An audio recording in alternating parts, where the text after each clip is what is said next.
week's episode of Gundam Build Fighters Try. Team Tri-Fighters have their final match with Team SDR as they struggle to defeat the Snibal Drago Gira, a three-headed mechanized dragon of doom. This week's episode was really flashy. Some people probably aren't going to like the pacing in the first half of the episode, while I'll be one to disagree. I think this week's episode was really unique for Gundam overall. I still love the setting of the battle, and I love how it escalated from fighting in the bottom of a derelict, disgusting haunted castle, and then suddenly everything is burned to the ground and it suddenly looks like an Armageddon battle. It's pretty freaking intense. What I also loved about this week's episode is that every member of Team Tri-Fighters got to do something really memorable and awesome. In particular, Fumina Hoshino, the main female lead of the series, and I just want to say this right now, totally called it. Star-winning Gundam can transform into a full-sized Gunpla. It's definitely one of the highlights of this week's episode, probably my favorite part. But before we get to that, let's just talk about the overall battle. So, it opens up again with the Snibal Drago Gira fighting against Team Tri-Fighters in the bottom of this castle, and I almost thought that the battle here was going to end just like immediately, especially when Sekai was able to rip apart its red and black beams, and he got real damage from that, especially when he started to punch the ceiling. I thought this was going to be a move to like try and bury it under the rubble, but they actually take it to an entirely new level. When they actually bust through, they fly out of the castle, and then Team Tri-Fighters just completely unloads all of their ammo, their missiles, their beam weapons, all on the castle, and they literally burn it all to the ground. When suddenly, just like the frickin' phoenix rising from the ashes, the Snibal Drago Gira emerges from the fire and continues to battle. First up, I still just love the design of the Snibal Drago Gira. It's very simple, and it kind of reminds me of the Shenlong Dragon heads or the Dragon Gundam from G-Gundam, the actual head designs of it. But what I really love about it is it actually has these particle shields that can come out in front of it, and they actually have this cool design where they have these 3 SD Gundam heads on them. Apparently they can even customize that type of stuff too, but I just think that looks really awesome when Team Tri-Fighters is trying their best to try and bust through their shields, and really, it's up to Sekai. And this is the most surprising part of the episode for me, because I'm like, alright, Sekai's about to take charge of the battle. He powers up, he does his big Phoenix attack, and it basically gives his other team members a chance to attack. But before this all happens, he actually has his Gunpla's arm completely ripped to pieces by this drill attack from the Snibal Drago Gira, and it really messes up his hand bad, but he still stands up, and was probably one of the best artwork of this week's episode when you see the Tri-Burning Gundam standing out with its arm extended towards the screen. That looked really impressive, and that's when he gave his teammates an opportunity to get in there and take charge. And that brings us to the Star-winning Gundam, which goes through its big transformation sequence where it goes through real mode.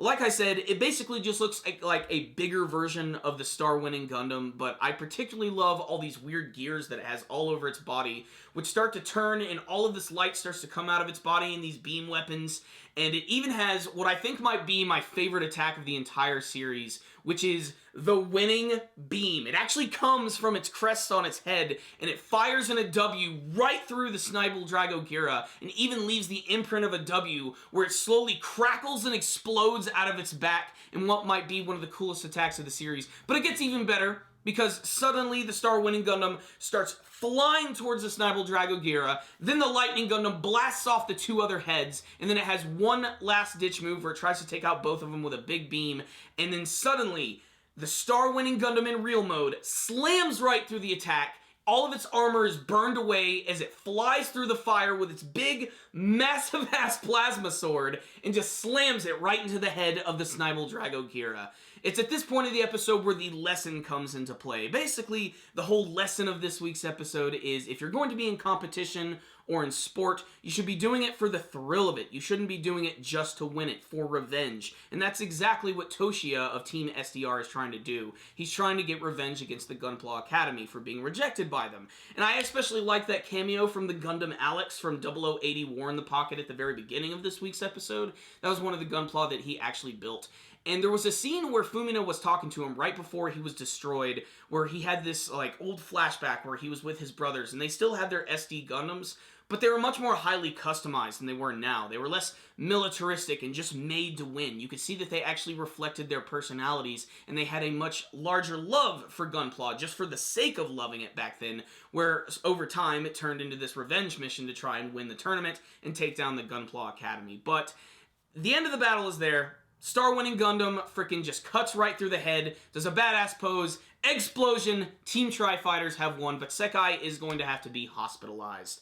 So, what's really cool about the end of the episode is there are teases for things that are going to be happening later. First, Junya Inose. Just the fact that he brings up their master and that the master never taught him anything like that, I think is pretty interesting in and of itself. I'm still holding firm. We're going to see Domon Kashu. He's going to come in and have the most flashy entrance of the entire series, and he's probably going to summon his Gunpla by snapping his fingers, which I think would be incredible. I'm still hoping that they do that.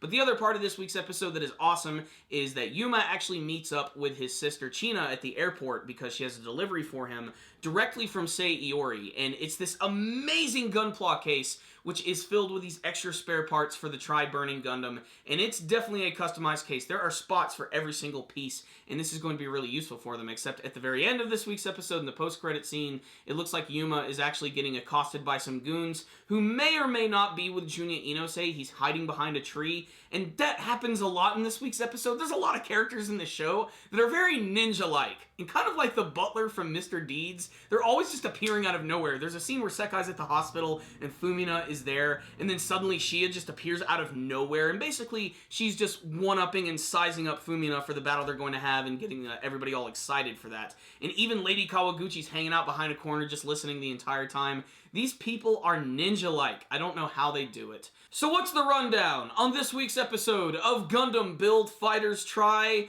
Star-winning Gundam in real mode, must have now. I am convinced at this point that I really just am going to end up buying the entire Gundam Build Fighters Gunpla line. They're so interesting and different from the other Gunpla that I've seen.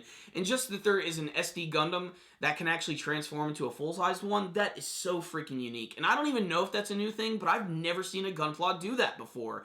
And I'm really hoping when they release that model, it will have those capabilities. In fact, when I was looking at the pictures of the new Star-winning Gundam, you can see the legs on its back. It's apparent that thing is going to transform in some way. And, you know, since the episode just aired today, they're probably going to reveal it today as well, so I can't wait to see that.